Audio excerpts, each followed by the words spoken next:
الشيطان الرجيم بسم الله الرحمن الرحيم الحمد لله رب العالمين بارئ الخلائق أجمعين باعث الأنبياء والمرسلين والصلاة والسلام والتحية والإكرام على البشير النذير السراج المنير سيدنا ونبينا وشفيعنا إن شاء الله أبي القاسم محمد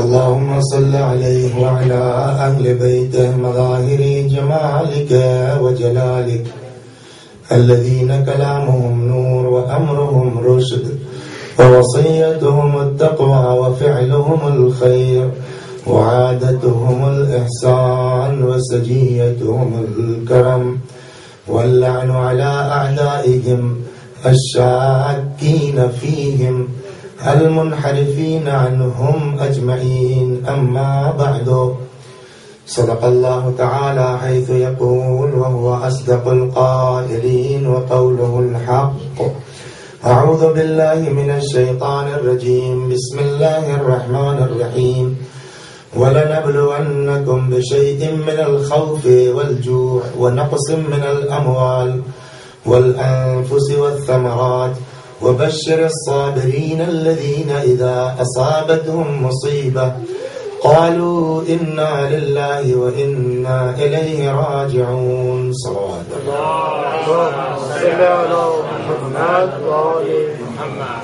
ارشاد ہو رہا ہے کہ ہم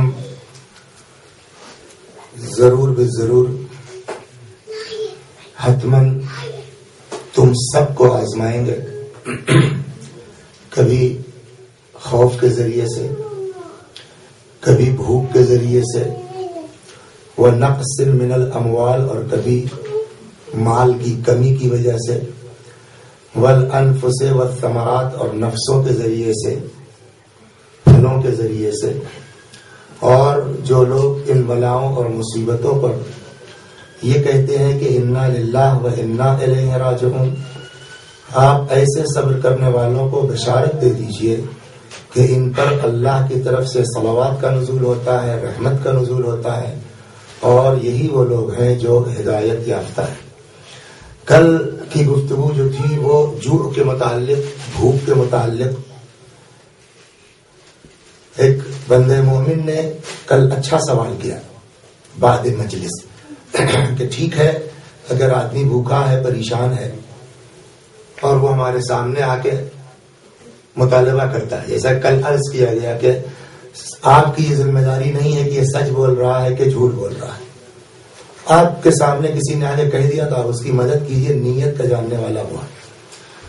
انہوں نے کل مجلس کے بعد سوال یہ کیا کہ دو چیزیں ہیں، ایک تو یہ کہ جو مانگنے والا ہے وہ ہمارے مذہب پر نہیں ہے، نمبر ایک۔ نمبر دو، ہم کو یہ پتا ہے کہ ہم جو اس کو دیں گے 2 پاؤنڈ وہ ابھی شراب خانے جائے گا اور اس سے شراب پیے گا۔ کیا ایسی صورت میں ہم کو اب بھی جو ہے وہ فقیر کو رد نہیں کرنا چاہیے اور اس کو ہم کو مدد کرنی چاہیے؟ دیکھیے، جہاں تک معاملہ جو ہے وہ مذہب کا ہے تو اس میں اصول کافی میں روایت صریح موجود ہے۔ دوسرے مذہب والوں سے ہمارے تعلقات کیسے ہونے چاہیے؟ سوال یہ ہوا امام صادق علیہ الصلوۃ والسلام سے، حضرت سے سوال ہوا کہ کیف نصنع بیننا و بین خلطائنا الذین لیسوا علی دیننا، ہمارا کیا رویہ ہونا چاہیے ان کے ساتھ کہ جن کے ساتھ ہماری نشست و برخاست ہے، ہم اٹھتے بیٹھتے، خاص کر کے آپ لوگوں کے لیے اتنا مسئلہ نہیں، اتنا مسئلہ ہم لوگوں کے ساتھ ہے۔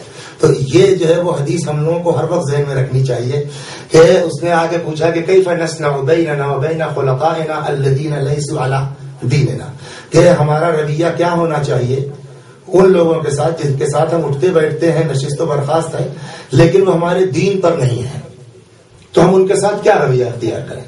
امام نے فرمایا اپنے اماموں پہ دیکھو، اپنے رہبروں کو دیکھو، جو وہ کرتے ہیں وہ کرو۔ ہم تو کیا کرتے ہیں؟ خود فرمایا کہ ہم یہ کرتے ہیں کہ اگر کوئی مریض ہوتا ہے ہم اس کی عیادت کو جاتے ہیں، اگر کوئی مرتا ہے تو ہم اس کے جنازے میں جاتے ہیں. تو نیکی کرنا، ہمدردی کرنا، یا پڑوسی کے لیے بھی ہے کہ 40 امیر المومنین سلام اللہ، حتیٰ کہ سفر تک کا لحاظ ہے. وہ مولا سلام اللہ علیہ کا واقعہ مشہور ہے کہ جا رہے تھے، راستے میں یہودی مل گیا ہے اور ان کا راستہ ادھر ہے، اس کا راستہ ادھر ہے، باتوں باتوں میں کچھ دور تک گئے. اور اس کے بعد جو اس نے کہا آپ کو تو ادھر جانا تھا، کہا نہیں بھائی کچھ دور ساتھ ہو گیا تھا تو آپ کو رخصت کرنے کے لیے آ گیا تھا. اور یہی وہ اخلاق تھا کہ جو اس یہودی کے اسلام کا سبب بن گیا. تو دین ہمارا اخلاق کا دین ہے، مذہب ہمارا اخلاق کا مذہب ہے. پیغمبر نے فرمایا انی بعثت لاتمم مکارم الاخلاق، میں اس لیے بھیجا گیا ہوں تاکہ اخلاقی قدروں کو بام عروج تک پہنچا دوں. انک لعلی خلق عظیم، پیغمبر کے لیے قرآن نے بھی کہا کہ آپ تو بہت زبردست خلق پر، اخلاق پر فائز ہیں، آپ خلق عظیم پر فائز ہیں. تو جہاں تک تعلقات کی بات ہے، انسانیت کی بات ہے، تو اس سے مذہب کا کوئی تعلق نہیں ہے. ہم کو جو ہے وہ انسانیت کے ناطے ایک دوسرے کے ساتھ ہمدردی کرنا چاہیے. اب رہا مسئلہ، تو اب اگر کوئی جو ہے غیر مذہب کا بھی آدمی آ کر کے ہم سے مدد مانگتا ہے تو ہمارا انسانی فرض یہ ہے کہ وہ ہمارے مذہب پر ہو یا نہ ہو، ہم اس کی مدد کرنا چاہیے اور کر سکتے ہیں اور ہم کو کرنا چاہیے. اب رہا مسئلہ شراب کا، تو شراب کے سلسلے میں آپ کو ایک روایت سنا دی جائے، اس کے بعد یہ سوال ختم ہو جاتا ہے کہ وہ چاہے اپنا ہی کیوں نہ ہو، دوسرے مذہب کی بات نہیں ہے، اپنے مذہب کا ہی کیوں نہ ہو. اور اگر انسان شرابی ہے، امام جعفر صادق سلام اللہ علیہ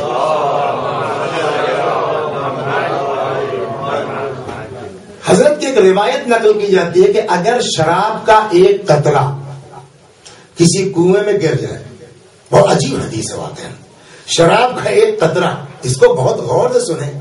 اور اگر خدا نخواستہ ہمارے حلقہ احباب میں کہیں کچھ یہ ہے تو اس کو یہ حدیث سنائیں، اس لیے کہ امر بالمعروف ممبر کے جو ہے صرف ضروری نہیں ہے. امر جیسے نماز سب پر واجب ہے، جیسے روزہ سب پر واجب ہے، ویسے ہی امر بالمعروف ہم سب پر واجب ہے، نہی عن المنکر ہم سب پر واجب ہے. البتہ شرائط ہے اس کے، جیسے حج ہے واجب ہے سب کے اوپر، اگر ہمارے پاس رقم نہیں ہے تو واجب نہیں ہے. تو شرائط کے ساتھ جیسے حج واجب ہے، ویسے ہی شرائط کے ساتھ امر بالمعروف سب کے اوپر واجب ہے، نہی عن المنکر سب پر واجب ہے. تو یہ حدیثیں ہم کو اپنے ان رفقا میں جہاں خدا نخواستہ اس طرح کی چیز آ رہی ہے، یہ میں اس لیے کہہ رہا ہوں، آپ یہ ہم سے یہ نہیں کہہ سکتے کہ صاحب آپ کو شک کرنے کا حق کیا ہے. ہم کو شک کرنے کا کوئی حق نہیں ہے، اور اسلام بھی شک کرنے کو منع کرتا ہے. حتیٰ کہ جب آپ مطہرات میں جائیں گے کہ پاک کرنے والی چیزیں کیا کیا ہیں، تو مطہرات میں توضیح المسائل میں جب آپ پڑھیں گے تو ایک فقرہ آپ کو لکھا ہوگا وہاں، غائب شدن مسلمان کا غائب ہو جانا اس کی طہارت کا سبب ہے. کیا مطلب ہوا اس کا؟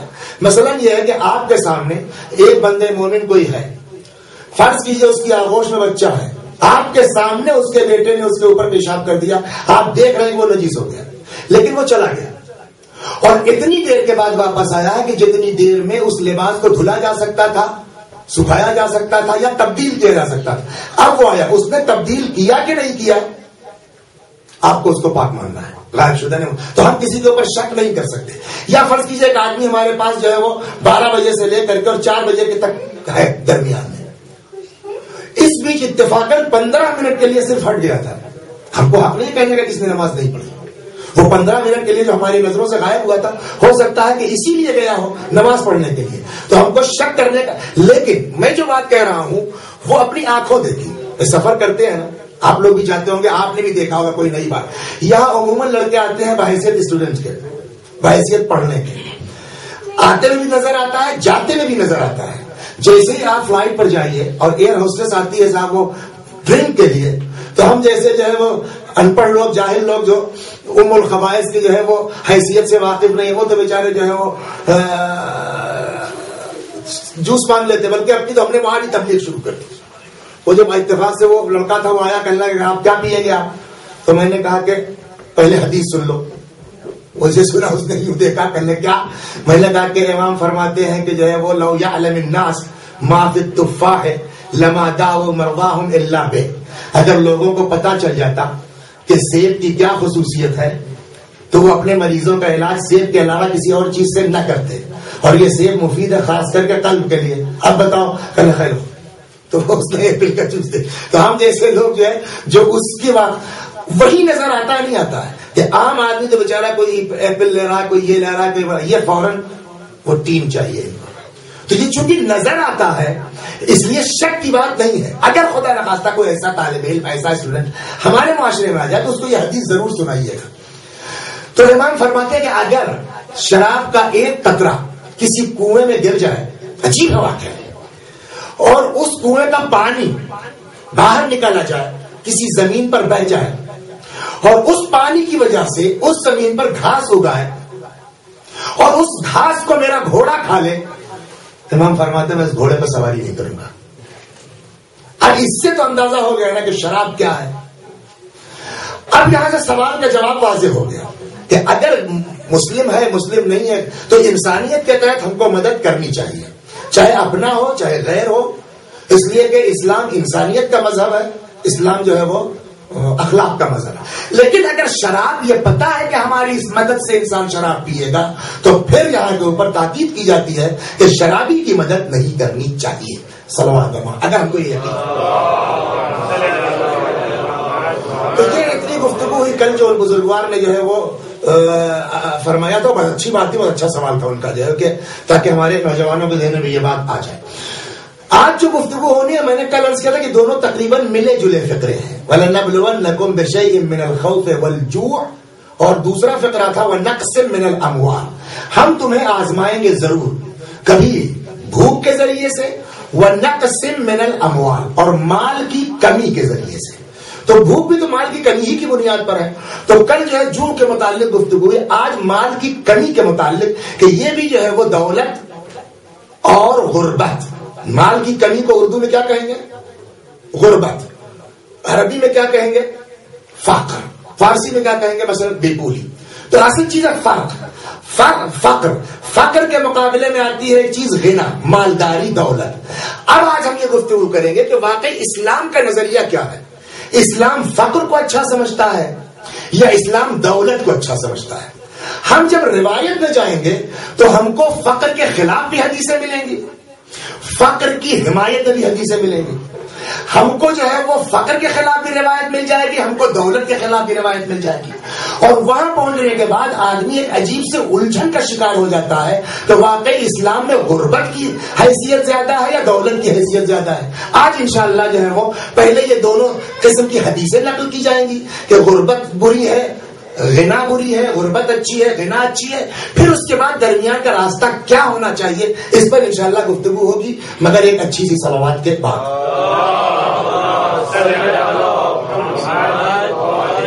غربت کا معاملہ یہ ہے کہ پیغمبر فرماتے ہیں کہ میاں بچو غربت سے.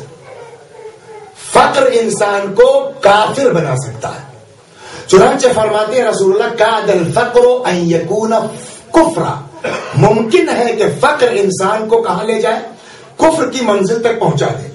اور خود پیغمبر کی دعا بھی ہے اللہم انی اعوذ بک من الکفر والفقر، پالنے والے میں تجھ سے پناہ مانگتا ہوں کفر سے اور فقر سے. تو اب اگر آپ غور کریں کہ فقر کتنی بری چیز ہے کہ پیغمبر نے فقر کو، غربت کو کفر کے برابر میں رکھا ہے. جیسے کفر سے پناہ مانگی ہے ویسے ہی فقر سے پناہ مانگی اللہم انی اعوذ بک من الکفر والفقر. دوسری جگہ روایت میں پیغمبر ہی فرماتے ہیں کہ قتل سے زیادہ شدید ہے فقر انسان کے لیے. قتل ہو جانا آسان ہے،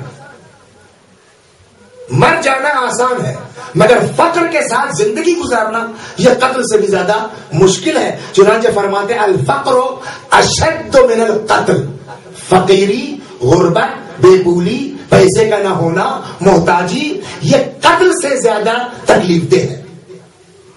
الفقر، یہ امیر المومنین کی روایت ہے، الفقر الموت الاکبر، فقر، غربت سب سے بڑی موت ہے. یعنی آدمی چلتا پھرتا ہے، آدمی زندہ ہے، لیکن فقیر کو زندہ مت کہو، وہ کیا ہے؟ مردہ ہے. اب جب اتنی زیادہ ہم حدیثیں فقر کے سلسلے میں دیکھیں گے تو کون آدمی یہ کہے گا صاحب فقر بہت اچھی چیز ہے؟ چنانچہ امیر المومنین سلام اللہ علیہ نے امام حسن علیہ الصلوۃ والسلام سے فرمایا لا تلم انسانا یطلب قوتہ،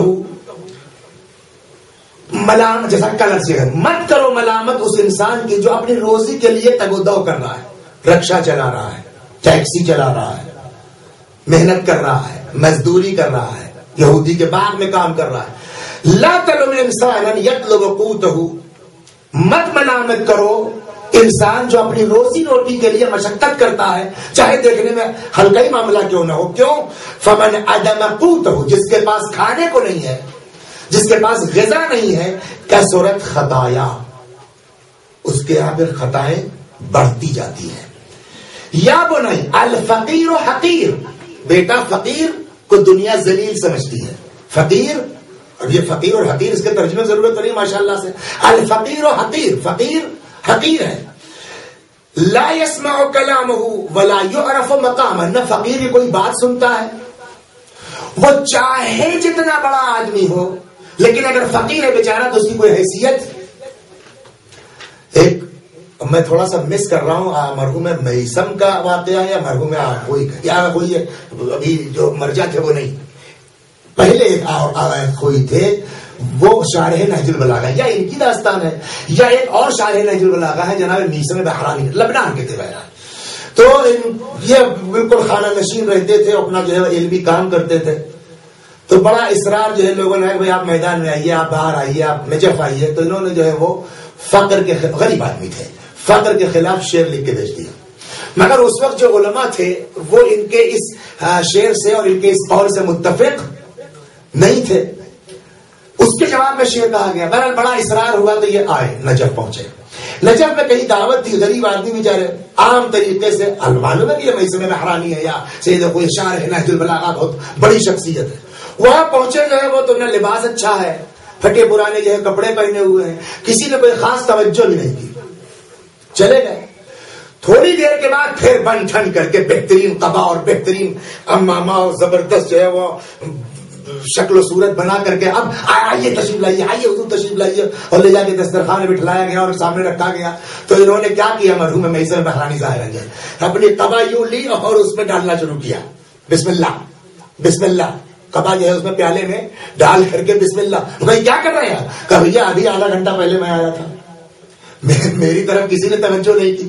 آج یہ جو ابا کبا پہن کے آیا ہو تو ہر آدمی دوڑ رہا ہے، تو اس کا مطلب میری کوئی اوقات نہیں ہے، لباس کی حیثیت ہے، میری کوئی اوقات نہیں ہے، پیسے کی حیثیت. یہاں امیر المومنین بھی یہی فرما رہے ہیں امام حسن سے کہ جو بیچارہ اپنی روزی روٹی کے لیے تگ و دو کر رہا ہے نا، کبھی اس کی ملامت مت کرنا، اس لیے کہ جو فقیر آدمی جو ہوتا ہے وہ حقیر ہوتا ہے. لا يسمع کلامہ، نہ اس کی کوئی بات سنتا ہے، ولا يعرف مقامہ، نہ اس کی کوئی حیثیت سمجھتا ہے.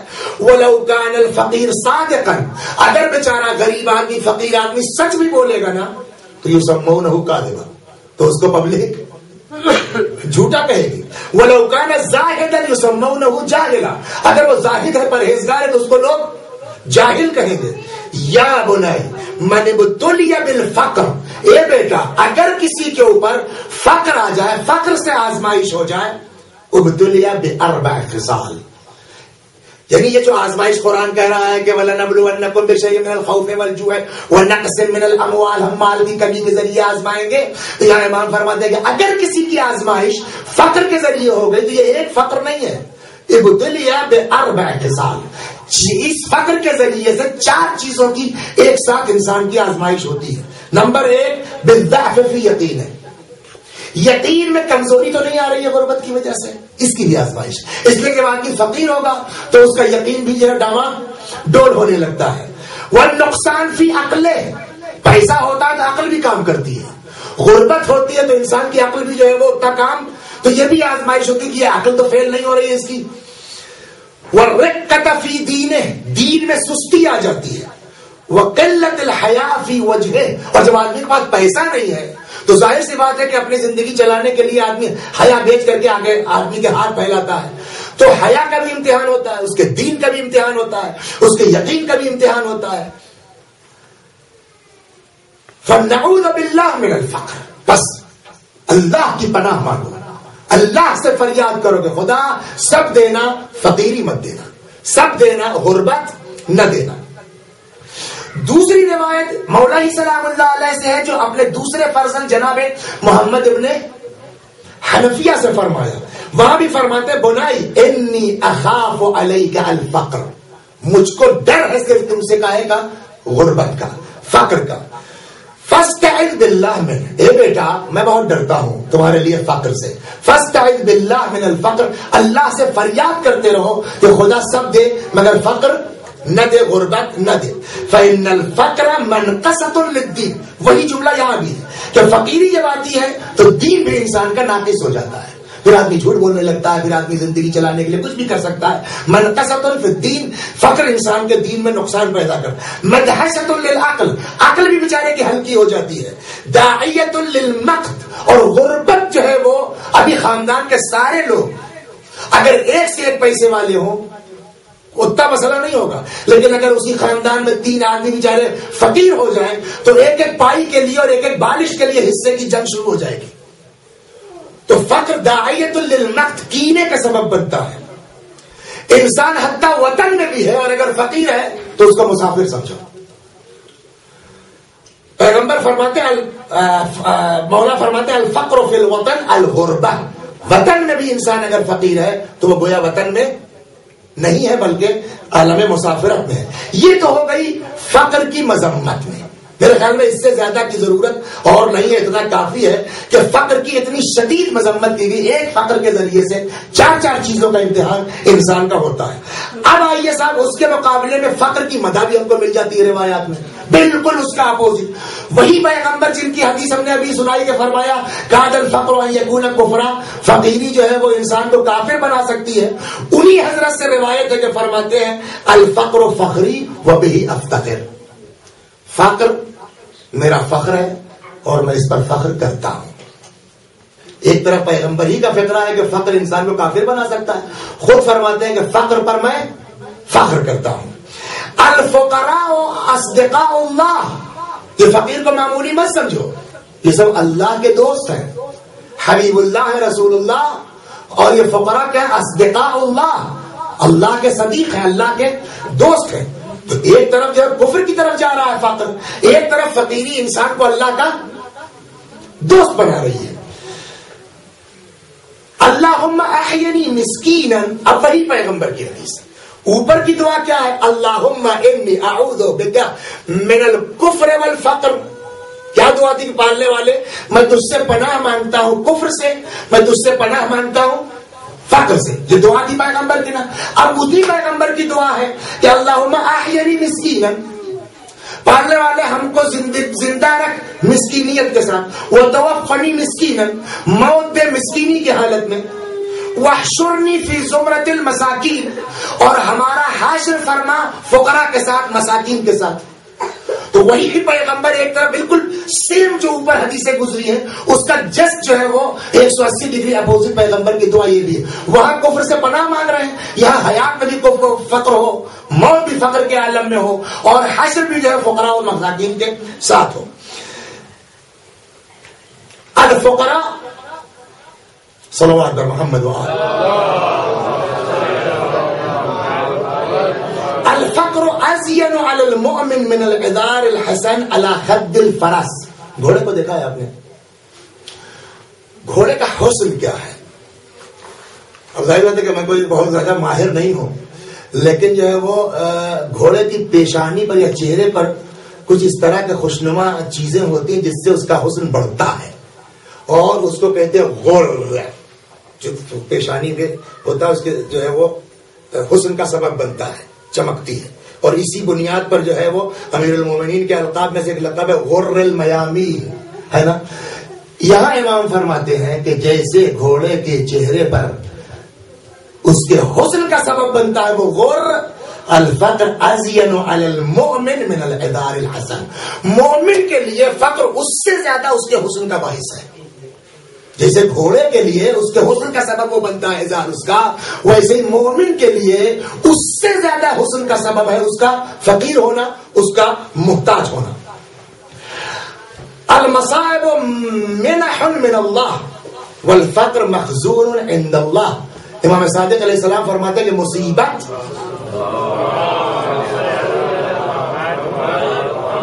مصائب یعنی مصیبت منح من اللہ، یہ مصیبت کو مصیبت مت سمجھو، یہ ہدیہ ہے خدا کی طرف سے. منح من اللہ، یہ اللہ کی طرف سے ہدیہ ہے. والفقر مخزون عند اللہ، اور فقر اللہ کے یہاں محفوظ ہے، مخزون ہے، خزانے کے طور پر رکھا گیا ہے. تو یہ ہو گیا مدح فقر. یہاں ہم نے پڑھ لیا کیا کہتے ہیں مذمت فقر. کرے تو کیا کریں، یہ مگر یہ الگ الگ ہوا نا. وہاں الگ روایات ہے جو مذمت کر رہی فقر کی، یہاں الگ روایت ہے جو فقر کی مدح کر رہی. کچھ روایتیں ایسی ہیں جو ملی ہوئی ہیں کہ اسی روایت میں فقر کی مدح ہے اور غنا کی یا مالداری کی مذمت ہے یا اس کا الٹا. الفقر راحت والغنا عقوبہ. اب یہ فقر اور غنا کو ایک ساتھ یا روایات میں لایا گیا. پیغمبر فرماتے ہیں کہ فقیری انسان کے لیے راحت کا سبب ہے، آرام کا سبب ہے. والغنا عقوبہ، اور مالداری انسان کے لیے عذاب کا سبب ہے، عقوبت کا سبب ہے. الفقر خیر من الغنا. اب یہاں تقابلی بات ہو رہی ہے. الفقر خیر من الغنا، فقیری مالداری سے بہتر ہے. الا، سوائے ان لوگوں کے لیے کہ من حمل فی مغرم واعطى فی نائبۃ، سوائے ان لوگوں کے لیے کہ جو دوسروں کی امداد کرتے ہو، جو دوسروں کی مدد کرتے ہو. ورنہ جو ہے وہ فقیری بہتر ہے. کائے سے؟ مالداری سے. ضرر الفقر احمد من اشر الغنا.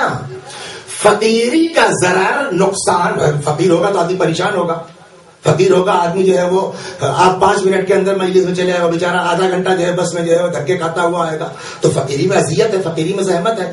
کہتے ٹھیک ہے زحمت ہے، مگر احمد من اشر الغنا، مالداری کی مستی سے کہیں زیادہ قابل تعریف فقیری کی مشقت ہے. امام صادق علیہ الصلوۃ والسلام فرماتے ہیں کہ حضرت موسیٰ علیہ السلام تو اللہ سے مناجات اب کافی ہے ان کے کہ باقاعدہ جو ہے وہ ان کی مناجات کا جواب ملتا تھا اللہ کی طرف. تو مناجات حضرت موسیٰ میں یہ آیا ہے، امام فرماتے ہیں کہ اللہ نے حضرت موسیٰ سے کہا یا موسیٰ اذا رأیت الفقر مقبلا، جب تم دیکھو، کبھی کبھی ہوتا ہے نا کہ حالات لگتے ہیں کہ اب بزنس جو ہے وہ گڑبڑ ہونے جا رہا ہے، اب جو ہے وہ دکان جو ہے وہ ڈھیلی ہوتی جا رہی ہے، تو احساس ہونے لگتا ہے نا کہ غربت آ رہی ہے. حضرت موسیٰ سے اللہ تبارک و تعالیٰ نے فرمایا یا موسیٰ اذا رأیت الفقر مقبلا، جب تم کو یہ فیل ہو، یہ محسوس ہو کہ تمہاری طرف غربت آ رہی ہے، فقر آ رہی ہے، تو فقل مرحبا بشعار الصالحین، تو کہو، مسکراؤ، ویلکم، مرحبا بشعار الصالحین، صالحین کا لباس خوش آمدید. اگر غربت تمہاری طرف آنے لگے تو کہے شعر کیا کہتے ہیں، صالحین کا لباس خوش آمدید. وَإِذَا رَأَيْتَ الْغِنَى مُقْبِلًا، اور اب دیکھو کہ صاحب جو ہے وہ دکان تو پتہ نہیں پچھلے مہینے سے پر لگ گئے ہیں اس کو. کل تک جو ہے وہ 500 کی بکری ہوتی تھی، آج سے ماشاءاللہ جو ہے وہ 1500، 1800، 3000، 5000 بڑھتا چلا جا رہا. تو وَإِذَا رَأَيْتَ الْغِنَى مُقْبِلًا، اور جب دیکھو کہ دولت تمہاری طرف آ رہی ہے، فَقُلْ، تو اپنے دل میں ڈرتے رہو، سوچتے رہو، ذنب عجلت عقوبتہ، پتہ نہیں کون سا گناہ ہو گیا ہے کہ جس کی سزا ہم کو اس طرح جلدی دی جا رہی ہے. اب اس کو پڑھنے کے بعد کیا سمجھ میں آئے گا؟ فقر اچھی چیز ہے کہ دولت؟ ٹھیک. اب ایک سوال یہ کہ اگر فقر دولت اچھی چیز نہ ہوتی تو کوئی معصوم مانگ سکتا اس کو؟ اگر مال اچھی چیز نہ ہو تو کوئی نبی طلب کر سکتا ہے؟ اور قرآن نے کہا ہے، انبیاء میں سے ایک نبی نے مانگا نا، اور اس انداز سے مانگا کہ اللہ نے ہم کو ایسا دے پھر اور کسی کے پاس نہ ہو. اور اللہ نے حضرت سلیمان سلام اللہ علیہ کو وہ دولت دی جو کائنات میں کسی کو نہیں ملی تھی. لیکن اس کا نتیجہ کیا بتاؤں آپ کو؟ نبی ہے، معصوم ہے، گناہ نہیں کیا ہے، اس میں کوئی شک نہیں ہے، بہشتی ہے، لیکن پیسہ آیا دنیا میں جو آرام اٹھایا اس کا جانتے ہیں عوض کیا ہے؟ امام صادق علیہ السلام فرماتے ہیں کہ ان آخر الانبیاء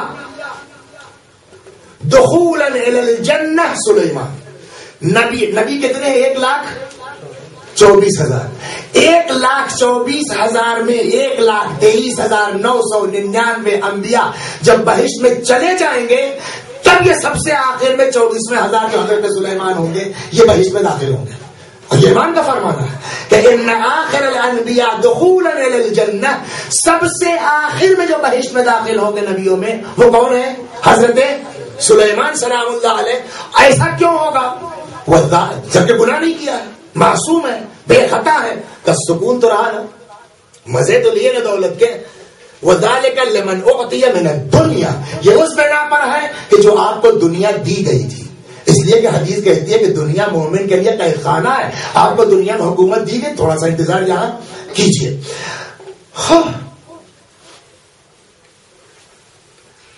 اب یہاں پر ایک روایت اور سنا کہ پھر اس کی جو ہے جمع بندی کرتا تو واقعی فقر صحیح ہے، غلط ہے، اچھا ہے، برا ہے. جناب ابو ذر، اور اسی میں جواب بھی ہمارا آ جائے گا. جناب ابو ذر سلام اللہ علیہ، ان سے ایک روایت نقل کی گئی کہ ابو ذر نے کہا کہ میں فقر کو پسند، تین چیزیں ہیں جس کو پبلک پسند نہیں کرتی مگر میں پسند کرتا ہوں. لوگ موت کو پسند نہیں کرتے، میں موت کو پسند کرتا ہوں. لوگ فقر کو پسند نہیں کرتے، میں فقر کو پسند کرتا ہوں. لوگ زندگی کو پسند کرتے ہیں، میں زندگی کو پسند نہیں کرتا ہوں. کسی نے آگے پوچھا کہ مولا یہ ابو ذر کا کیا مطلب تھا کہنے کا؟ اب امام نے اس کے جواب میں جو فرمایا، لما سئل عما یروى عن ابی ذر رضوان اللہ علیہ، کہ جب پوچھا گیا ابو ذر کے سلسلے میں کہ یہ ابو ذر کے جملے کا کیا مطلب ہوا جو کہتے تھے کہ ثلاثۃ یبغضها الناس وانا احبها، تین چیزیں ہیں جس کو جنرل پبلک ناپسند کرتی ہے اور میں اس کو پسند کرتا ہوں. احب الموت و احب الفقر و احب البلاء، لوگ موت کو ناپسند کرتے ہیں، میں پسند کرتا ہوں. لوگ فقر کو ناپسند کرتے ہیں، میں پسند کرتا ہوں. لوگ مصیبت کو، بلا کو ناپسند کرتے ہیں اور میں پسند کرتا ہوں. امام نے فرمایا ان ھذا لیس علی ما یروون، کہ یہ اس طرح نہیں ہے ابو ذر کی بات جس طرح یہ لوگ بیان کرتے ہیں. ابو ذر کے پورا مسئلہ یہ ہے. اب امام فرماتے ہیں کہ انما انا الموت، کہ ابو ذر کا مطلب کہ لوگ موت کو ناپسند کرتے ہیں اور میں پسند کرتا ہوں. ابو ذر کا مطلب یہ تھا کہ الموت فی طاعت اللہ احب الی من الحیات فی معصیت اللہ، اللہ کی راہ میں موت میرے لیے محبوب ہے اس حیات سے جو اللہ کی نافرمانی میں بسر ہو. والفقر فی طاعت اللہ احب الی من الغنى فی معصیت اللہ، میرے لیے وہ فقر زیادہ محبوب ہے جس میں اللہ کی اطاعت ہو اس مالداری کے مقابلے میں کہ جس مالداری کے سبب انسان گناہ میں مبتلا ہو جائے.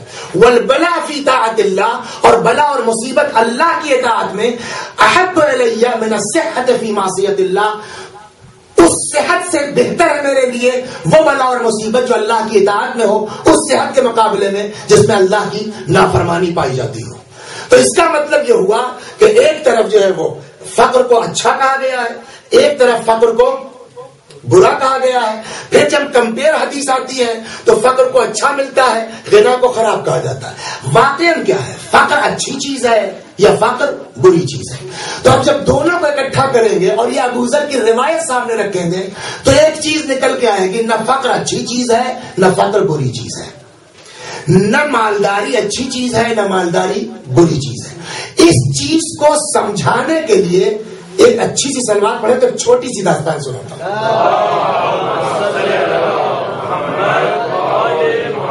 آپ اگر پتہ نہیں متوجہ ہے کہ نہیں متوجہ ہے، پہلے دن سے میری کوشش یہ ہے کہ کہیں نہ کہیں سے ذرا سا ہم اپنے ان بزرگوں کا تذکرہ ضرور کر دیں، علماء کا تذکرہ ضرور کر دیں کہ جنہوں نے اس دین کو بچانے کے لیے زحمتیں اٹھائی ہیں، مشقتیں برداشت کی ہیں.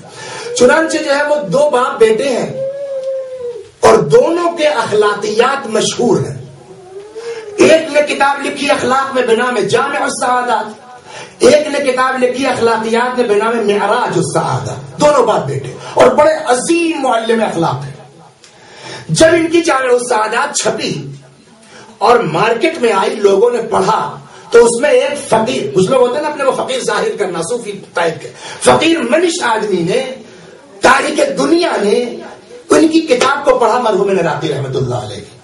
پڑھنے کے بعد بڑا متاثر ہوا کہ یار یہ جو کتاب لکھی یہ آدمی بہت پہنچا ہوا ہوگا، بہت اللہ والا ہوگا، اس سے ملنا چاہیے. اتنا متاثر ہوا وہ فقیر کتاب پڑھنے کے بعد مرحوم عراقی کی کہ وہ آگے نراق بروزن عراق، وہ نراق آ گئے ان سے ملنے کے لیے.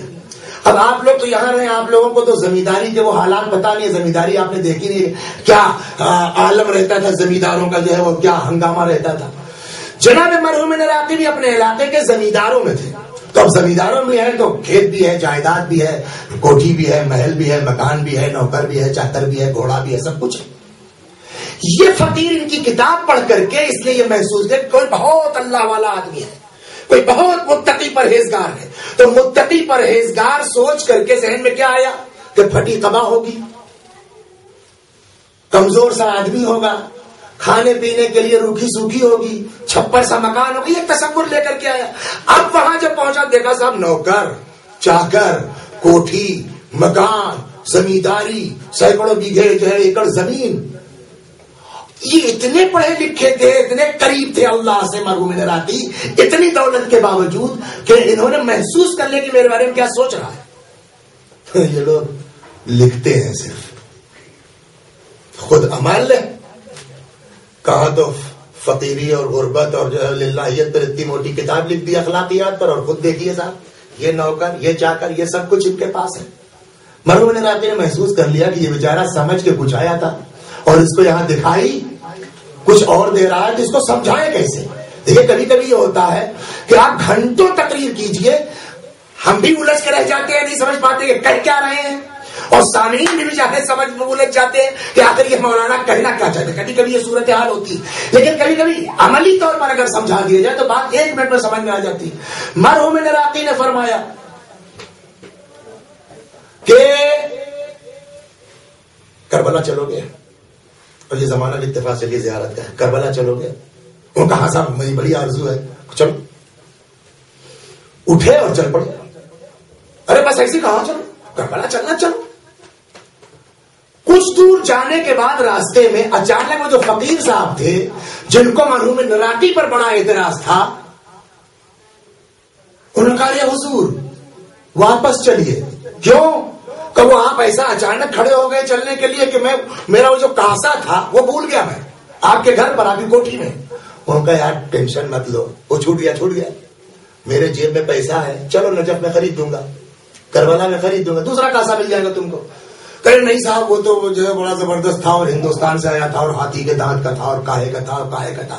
ان کا جتنا بھی مہنگا رہا ہے، یہاں پیسے کی کمی ہمارے پاس الحمدللہ نہیں ہے، چلو میں تم کو خرید دوں گا۔ کہ نہیں صاحب ویسا ملنا مشکل ہے اور یہ ہے اور وہ ہے، اتنا زیادہ اس نے الحاح ظاہر کیا، چلیے چلیے چلیے۔ ان کا چلو بھائی ٹھیک ہے چلو۔ واپس آئے، واپس آنے کے بعد کہا یہ لیجیے اپنا کاسا۔ کاسا لیا، کہا چلیے کا کہاں؟ کہ کربلا کا، مجھے کربلا نہیں جانا۔ تم کو اعتراض یہ تھا کہ اتنی مال و دولت ان کے پاس ہے، یہ اللہ سے دور ہے، تم فقیر ہو تو بہت اللہ سے قریب ہو۔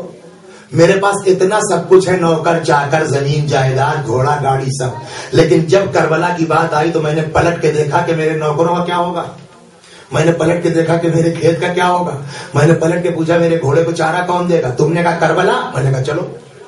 تو میرے پاس اتنا سب کچھ دنیا میں تھا، لیکن نام حسین آنے کے بعد میں نے ایک چیز کے اوپر توجہ نہیں دی اور چل پڑا کربلا کے لیے۔ اور تمہارے پاس کچھ نہیں تھا دنیا میں، صرف ایک کاسا تھا، اور وہ بھی تم امام حسین کے نام پر ایک کاسا نہیں چھوڑ سکے۔ تو اب بتائیے کیا چیز اچھی ہے، فقر یا دولت، غربت یا دولت؟ اب مسئلہ وہی جو ابو ذر نے کہا، فقر بہتر ہے اگر طاعت خدا کے ساتھ ہو، اور اگر طاعت خدا کے ساتھ نہیں ہے تو وہی ہے کہ فقر انسان کو کافر بنا سکتا ہے۔ دولت بری چیز نہیں ہے، دنیا بری چیز نہیں ہے، دولت پرستی بری چیز ہے، دنیا پرستی بری چیز ہے۔ اور اگر دنیا پرستی آ جائے دولت کی وجہ سے، تو جیسے دولت بری ہے آپ ویسے ہی علم بھی برا ہے اگر علم کی وجہ سے دنیا پرستی آ جائے۔ روایت صاف صاف موجود ہے، اذا رأيتم العلماء محبا للدنيا فاتهموه على دينكم، اگر تم دیکھو علماء کو دنیا دار ہو گئے اپنا دین بچاؤ ان سے۔ یہ علم بھی انسان کو دنیا دار بنا سکتا ہے۔ تو مسئلہ نہ غربت بری چیز ہے نہ دولت بری چیز ہے، ہر وہ چیز بری ہے جو اللہ سے دور کر دے، ہر وہ چیز اچھی ہے جو اللہ سے قریب کر دے۔ اگر انسان کے پاس پیسہ نہیں ہوگا تو کربلا کیسے جائے گا؟ ہمارے ہندوستان میں ایسے افراد ہیں جن کو میں جانتا ہوں کہ سالانہ 90 آدمی 100 آدمی پوری فلائٹ وہ بندے خدا بھیجتا ہے کربلا معلیٰ فقراء کو غربا کو زیارت کے لیے۔ خب اگر انسان کے پاس نہیں ہے تو یہ بیچارے غریب جو گاؤں میں پڑے ہیں جو سوچ نہیں سکتے کہ ہم کربلا کیسے جائیں گے، کوئی تو ہو جس کے پاس اتنا پیسہ ہو کہ ہر سال 100 آدمی کو کربلا زیارت کے لیے بھیجے۔ تو پیسہ ہونا بری چیز نہیں ہے، پیسے کی بنیاد پر اللہ سے دور ہونا یہ بری چیز ہے، اور اللہ سے دور اگر غربت کرتی ہے تو بھی بری، اللہ سے دور اگر پیسہ کرتا ہے تو بھی دور۔ پیغمبر اکرم صلی اللہ علیہ وآلہ وسلم روایت کہتی ہے کہ ایک شخص کا انتقال ہو گیا، کافی کھجوریں اس کے پاس، باغ والا آدمی تھا، اسٹور بھرا ہوا کھجوروں سے، مر گیا تو وصیت لوگوں نے بیان کی، یا رسول اللہ فلاں آدمی کا انتقال ہو گیا ہے اور اس کے یہاں کھجوریں بہت پورا اسٹاک رکھا ہوا ہے، اس نے وصیت کی ہے کہ میرا یہ سارا مال پیغمبر اپنے ہاتھوں سے مومنین میں صدقہ کریں گے۔ وصیت تھی، نماز جنازہ ہو گئی، تدفین ہو گئی، پیغمبر تشریف لائے، بیٹھے اور کھجوریں بانٹنا شروع کی، پورا اسٹور اس کا خالی ہو گیا۔ خالی ہونے کے بعد جب جھاڑو دیا جانے لگا تو ایک کھجور کہیں سے دکھ گئی، رہ گئی، پیغمبر نے اس کو اٹھایا اور یوں فرمایا کہ یہ اتنا جو کچھ پورا کمرہ تقسیم کیا گیا ہے نا، اگر اس میں سے یہ ایک کھجور اپنے ہاتھ سے تقسیم کر دیتا تو یہ کہیں زیادہ اس کے حق میں بہتر تھا بنسبت اس پورے اسٹور کے جو اس کے مرنے کے بعد میں کر رہا ہوں۔ تو اگر اللہ نے دولت دی ہے تو دولت کا ہونا بھی امتحان ہے، فقر کا ہونا بھی امتحان ہے۔ فقر کا امتحان یہ ہے کہ تم جو ہے وہ عقل تو تمہاری فیل نہیں ہو رہی ہے، آبرو تو نہیں بیچ رہے ہو، لوگوں کے سامنے ہاتھ تو نہیں پھیلا رہے ہو، جھوٹ تو نہیں بول رہے ہو۔ دولت آ گئی تب بھی امتحان ہے کہ ایسا تو نہیں کہ تم کو اللہ سے دور کر دیا گیا ہے۔ جیسے کبھی روایت میں کہ غنا کی مستی ایک ہوتی ہے، جیسے شراب کی مستی ہوتی ہے ویسے ہی دولت کی مستی ہوتی ہے۔ دولت نے تم کو مست تو نہیں کر دیا، اگر دولت نے مست نہیں کیا ہے تو یہ دولت اللہ سے قربت کا سبب بن جاتی ہے۔ صلوات پر محمد اور اس کے علاوہ آقا اگر اہل بیت ہے نا تو ہر حال میں فقر اچھی چیز ہے۔ ایک حدیث سن لیجیے، مزہ آ جائے گا۔ فرماتے ہیں مولا امام صادق علیہ الصلوۃ والسلام، الفقر معنا خیر من الغنى مع غیرنا، ہمارے ساتھ رہ کے فقر اچھا ہے برخلاف دوسروں کے ساتھ رہو اور تمہارے پاس پیسہ ہو۔ مطلب کیا ہے کہ پیسے کے لیے کبھی ہمارا ساتھ نہ چھوڑنا۔ والقتل معنا، یہ آج کے حالات پر ہے، والقتل معنا خیر من الحیات مع غیرنا، ہمارے ساتھ رہ کے قتل ہو جانا یہ بہتر ہے دوسروں کے ساتھ رہ کر کے زندہ رہنا۔ امام رضا علیہ السلام فرماتے ہیں، اب آئیے ہماری ذمہ داری، تو جلدی 2-3 منٹ میں یہ بات ختم کر دوں کہ جو ہے وہ اب ایک فقیر آدمی ہے تو اس سے ہم کو کیسے ملنا چاہیے۔ ایک چیز کیا کریں کہ فقیری نہ آئے، کیا کریں کہ ہماری دولت محفوظ رہے۔ یہ 2-3 نسخے امام کی حدیث ہے اور ختم دعا، صلوات پر محمد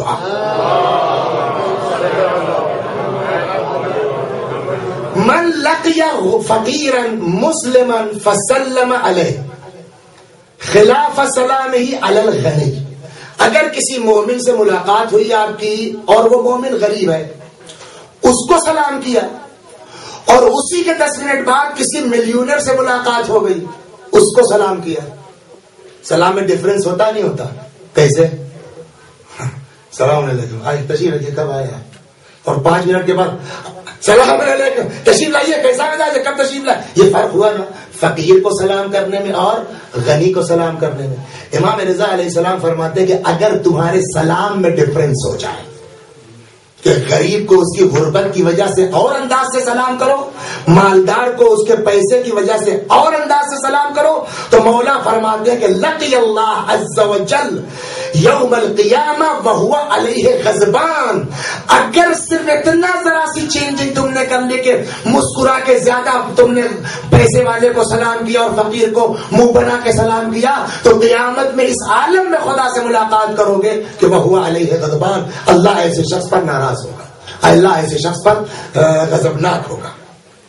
اب آئیے کیا کریں کہ جو ہے وہ ہماری روزی بڑھ جائے، فقر دور ہو جائے۔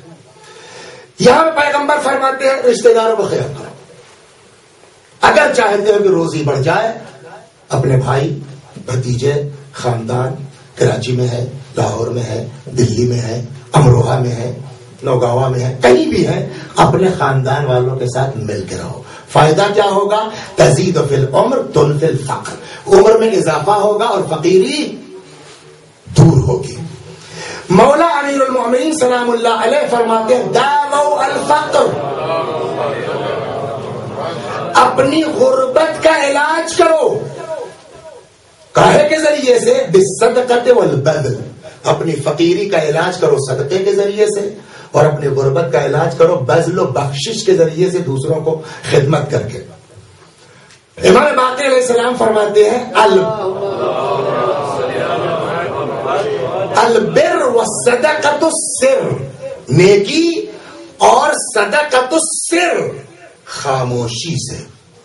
یہ نہیں کہ بھیج تو دیا آپ نے یہاں سے 200 پاؤنڈ اور اس کے بعد ہلو خالہ امی ہم نے ان کو 200 پاؤنڈ بھیجا تھا، پتا نہیں بیچاری کو ملا کہ نہیں ملا. کوئی فائدہ کیا ہے؟ 200 پاؤنڈ دے کر کے 200 لوگوں میں بے عزت کر دیا، اس سے بہتر تھا نہ دیتے. قرآن کہتا ہے قول معروف خیر من صدقۃ یتبعها اذی، اچھے ڈھنگ سے مسکرا کے بات کر لینا یہ بہتر ہے اس صدقے سے جو انسان کو اذیت پہنچاتے، انسان کی توہین کر دے. تو صدقہ ہونا چاہیے مگر سر، خاموشی کے ساتھ، ایک ہاتھ سے دے دوسرے ہاتھ کو خبر نہ ہو. البر وصدقۃ السر، نیکی اور چھپا کے نیکی کرنا، صدقہ دینا. ینفیان الفقر، یہ غربت کو دور کرتے ہیں، یہ فقیری کو دور کرتے ہیں. تو یہ تو ہو گئی دو چیزیں، جلدی سے میں نے ختم کیا کہ فقیری اس سے دور. فقیری آتی کیسے ہے؟ صلوات بر محمد اچھا خاصا کام چل رہا، سب کچھ ہے ٹھیک ٹھاک ہے، اچانک فقیری آتی کیسے ہے؟ ایک تو بلا وجہ کا رونا. اچھا خاصا کاروبار چل رہا ہے، کھانا پینا ہے، نہیں یار کہاں آج کل جاتے ہیں شام کو، چل رہی ہے. حدیث کہتی ہے کہ اللہ کھلا رہا ہے نا، یہ چل رہی ہے کا مطلب کیا؟ یعنی اللہ کی شکایت کر رہے پبلک سے، تو ٹھیک ہے شکایت کیجیے پھر تو ہو ہی جائے گا. پیغمبر فرماتے ہیں من تفاقر افتقر، جو فقیری کا اظہار کرے گا وہ فقیر بنا دیا جائے گا. لہذا جس عالم میں ہے الحمدللہ، جس حال میں ہے شکرن للہ، اللہ دے رہا ہے کھا رہا ہے سب کچھ، اس کا ہاں میاں کیا بتائے گا. جو اظہار فقر کرے گا من تفاقر، میں اپنے چھوٹے بھائیوں سے تو یاد کر لو اس حدیث کو کہ امام فرماتے ہیں من تفاقر افتقر، جو فقر کا اظہار کرے گا وہ فقیر ہو جائے گا، فقیر بنا دیا جائے گا. ہر حال میں خدا کا شکر ہونا چاہیے. دوسری چیز الامانہ تجلب الغنا والخیانہ تجلب الفقر، امانت داری انسان کو غنی بناتی ہے.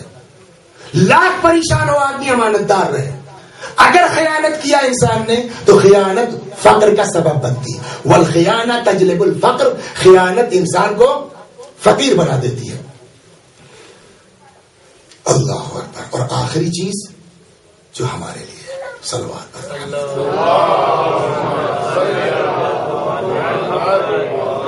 جو فقر کا اظہار کرے گا فقیر بن جائے گا، جو امانت میں خیانت کرے گا فقیر بن جائے گا، اور جو اہل بیت کو استعمال کرے گا پیٹ کے لیے فقیر بن جائے گا. بس یہ آخری روایت اور ختم دعا.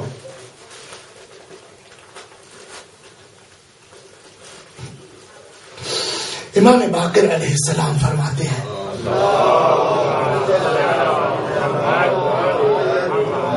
ابی النعمان. ایک اور بات کہہ دوں کہ فقیری کہاں سے آتی؟ بچوں کے لیے باپ کی بد دعا. روایت ہے کہ اگر کسی کے باپ نے اس کو بد دعا دے دی ہے تو پھر اس کو فقیری آنا ہے. فرماتے ہیں امام باقر علیہ السلام ایما رجل، امام صادق الفم دعا علی ولدہ اورثہ الفقر، جو بھی انسان اپنے بیٹے کو بد دعا دے رہا ہے مطلب اس کو فقر کے لیے تیار کر رہا ہے.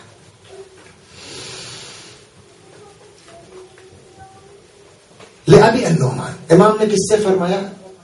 ابی نعمان سے. لا تستعجل بنا الناس، ہمارے ذریعے سے لوگوں کی جیب سے پیسہ مت نکالو. لا تستعجل، مت کھاؤ لوگوں کا مال بنا ہمارے نام پر، ہمارے نام پر ہمارے ذریعے سے لوگوں کا پیسہ مت کھاؤ. اگر ایسا کرو گے فلا یزیدک اللہ بذلک الا فقرا، اگر ہمارے نام پر جو ہے پبلک کا کھاؤ گے تو اللہ سوائے غربت اور فقر کے اور کسی چیز میں تمہاری اضافہ نہیں کرے گا. تیسری اور آخری چیز، چوتھی چیز کہ جو انسان کو فقیر بنا سکتی ہے وہ یہ دعا نہ کرنا ہے، تب بھی دعا کرے۔ اللہ پسند کرتا ہے کہ میرے بندے مجھ سے مانگے۔ چنانچہ یہاں امام فرماتے ہیں کہ من لم یسأل اللہ من فضل، جو اللہ کے فضل سے طلب نہیں کرتا، اچھا اتنا ہو گیا تمہارے پاس کہ ہم سے بھی نہیں مانگتے ہو، افتقر، تو وہ انسان محتاج ہو جائے گا۔ صدقہ انسان کی روزی میں اضافے کا سبب ہے، رشتہ داروں کا خیال انسان کی روزی میں اضافے کا سبب ہے، امانت میں خیانت انسان کو فقیر بنا سکتا ہے، امام حسین کا استعمال پیٹ کے لیے انسان کو فقیر بنا سکتا ہے، اولاد کو بد دعا دینا اولاد کو فقیر بنا سکتا ہے۔ پروردگارا تجھے واسطہ ہے محمد و آل محمد کا، یا اللہ جیسا کہ نبی نے فرمایا ہے، اللہ ہم تجھ سے پناہ مانگتے ہیں فقر سے، اللہ ہمیں ایسا فقر نہ دینا کہ جس سے ہمارا قدم پھسل جائے، اللہ ہم کو ایسی غربت نہ دینا کہ لوگوں کے سامنے ہاتھ پھیلانا پڑے، یا اللہ تجھے اس حسین کا واسطہ ہے کہ جس حسین، آپ دیکھیے واقعہ کربلا معلیٰ میں امام حسین علیہ السلام اتنی مجبوری کے باوجود، وہ بچے کی مجبوری تھی لیکن اس میں بھی اپنی عزت کا کتنا خیال رکھا ہے۔ جب علی اصغر کے لیے پانی مانگنے گئے تو اس میں خاص نکتہ اگر آپ توجہ کریں، یہ جملہ پہلے کہا ہے تب اصغر کے لیے پانی مانگا ہے، کیا؟ اِلَّمْ تَرْحَمُونِي، اگر مجھ پر رحم نہیں کر سکتے، فَرْحَمُوا هَذَا الطِّفْلَ، تو اس بچے پر رحم کر دو۔ کیا مطلب ہوا اس کا؟ یعنی حسین تم سے بھیک مانگنے نہیں آیا اپنے لیے، حسین تم سے رحم کا مطالبہ نہیں کرتا، اس کی ماں کا دودھ خشک ہو گیا۔ اللہ اکبر، اس طریقے سے جو ہے وہ کیا، اور وہ بھی کون؟ حسین۔ اللہ اکبر۔ روایت کہتی ہے میرا مولا تنہا جب سارے لوگ شہید ہو چکے، حضرت سید الشہداء سلام اللہ علیہ اکیلے بچے ہیں،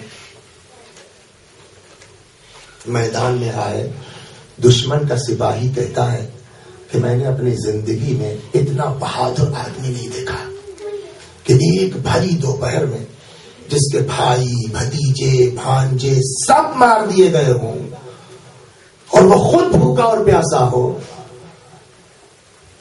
وہ سپاہی کہتا ہے لیکن اس کے باوجود جب حسین نے تلوار نکالی ہے اور حضرت نے حملہ کرنا شروع کیا ہے تو یہی دشمن کے سپاہی جو سیر و سیراب تھے یہ بھاگتے تھے اور پناہ مانگتے تھے، الامان الامان کی آوازیں دیتے تھے، اور روایت کہتی ہے کہ جب یہ بھاگتے تھے تو پتہ ہے میرا مولا کیا کہتا تھا؟ جب یہ بھاگتے تھے تو حسین مظلوم فرماتے تھے کہاں بھاگ کے جا رہے ہو؟ تم نے میرے اکبر کو مارا ہے۔ کہاں بھاگ کے جا رہے ہو؟ تم نے میرے عباس کو مارا ہے۔ اللہ اکبر۔ روایت کہتی ہے لڑتے لڑتے لڑتے لڑتے آ گئے کہاں؟ عباس کے لاشے کے پاس۔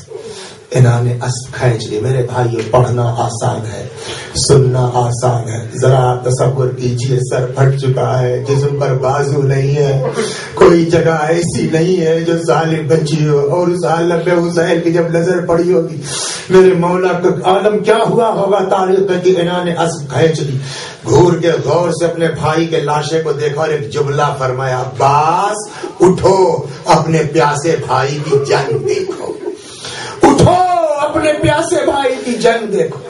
وہاں سے آ گئے ادھر جہاں شہداء کے لاشیں رکھے تھے، وہاں پہ رکے اور جملہ کہا، میرے شیرو اٹھو اپنے پیاسے امام کی جنگ دیکھو۔ اور جب کوئی جواب نہیں ملا نا تو ایک جملہ روایت میں ہے کہ جب ان شہداء نے کوئی جواب نہیں دیا، حسین نے ایک عجیب جملہ فرمایا، فرماتے ہیں یا ابطال الصفا و یا فرسان الحیجا مالی انادیکم فلا تجیبونی، اے میرے شیرو، اے میرے بہادرو، ارے کیا ہو گیا ہے تم کو؟ کبھی تو ایسا نہیں ہوا کہ حسین نے پکارا ہو اور تم حسین کا جواب نہ دو۔ تاریخ کہتی ہے لاشیں تڑپ اٹھے، مطلب شاید یہ تھا مولا موت نے مجبور کر دیا ہے، ورنہ یہ کیسے ممکن تھا کہ آپ آواز دو اور ہم نہ اٹھتے۔ حسین آئے میدان میں لڑتے، جس نقطے کی طرف توجہ دلانا چاہتا ہوں آج کی مجلس کی مناسبت سے، لڑتے لڑتے جب حسین گھوڑے سے گر پڑے، روایت کہتی فجلس الشمر علی صدرہ، شمر ملعون جس میں اطہر پہ سوار ہوا، فضرب 12 ضربہ، 12 مرتبہ جسم پہ خط اس میں کتنے لوگ وہ ہوں گے جنہوں نے ذی الحج میں قربانی کی ہوگی. دیکھا ہے قربانی کا کیا ہوتا ہے؟ پہلے جانور کو پانی پلا دیا جاتا ہے, چھری کو تیز کر لیا جاتا ہے تاکہ ذبح ہونے والے کو اذیت نہ ہو, گلا سامنے سے کاٹا جاتا ہے, لیکن ہائے میرا مولا حسین سر سجدہ خالق میں ہے, تیز دھار نہیں, کند خنجر سامنے سے نہیں, پسے گردن سے 12 مرتبہ. روایت کہتی جب گلا جدا نہیں ہو رہا تھا پیغمبر کی آواز ہے علی حسین کی مدد کرو. یا رسول اللہ کیا قاتل سے تلوار لے کے پھینک دوں؟ فرمایا نہیں, ماں کی روح بیٹے سے لپٹی ہوئی, فاطمہ کو حسین سے الگ کر دو. علی آگے بڑھے, زہرا کو حسین سے الگ کیا. روایت کہتی ہے بی بی کی چیختی رہی ولدی ولدی قتلوا قد شانا, ہائے میرا لال, ہائے میرا حسین, تجھے پیاس. خود شمر شمر لعنت اللہ علیہ, یہ ملعون کہتا جس وقت میں فاطمہ کے سر سے, جس وقت حسین کے سر کو جدا کر رہا تھا, میرے کانوں میں کسی بیوی کی فریاد آ رہی تھی. اللہ اکبر, حسین کا سر قلم کر دیا. بس آج کی مجلس سے مناسبت آخری فقرہ اور ختم دعا. میرا مولا کیا ہے, حسین کیا تھے اور مولا کے ساتھ کیا کیا گیا. سر جب جدا کر دیا گیا, اب تو بس کرو نا, اب تو مان چکے. لیکن روایت کہتی ہوں میرے ساتھ ملعون نے پکارا, جو لوگ حسین کے جسم پر گھوڑے دوڑانا چاہتے ہیں اپنے گھوڑوں کو ایڑ لگا کے آگے آئے, 10 سے نہ جاتے, اپنے گھوڑوں کو ایڑ لگا کے آگے آئے. حسین کا جسم مبارک گھوڑوں کی ٹانگوں سے پامال ہو گیا.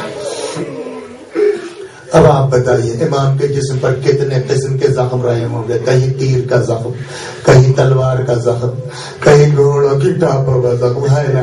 لیکن روایت کہتی 11 محرم کو جب امام کے جسم مبارک کو دیکھا گیا تو حضرت کی پشت پر گھٹا تھا جو کسی چیز کا زخم نہیں لگتا تھا.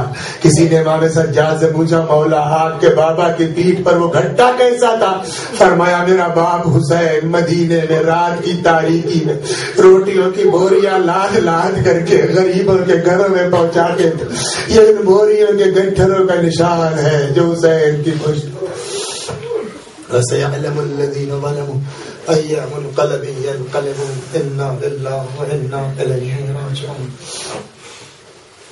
خدا ہماری اس عزا کو قبول فرمائے, مزید عزائے اہل بیت کی توفیق کرامت فرمائے. جب تک زندہ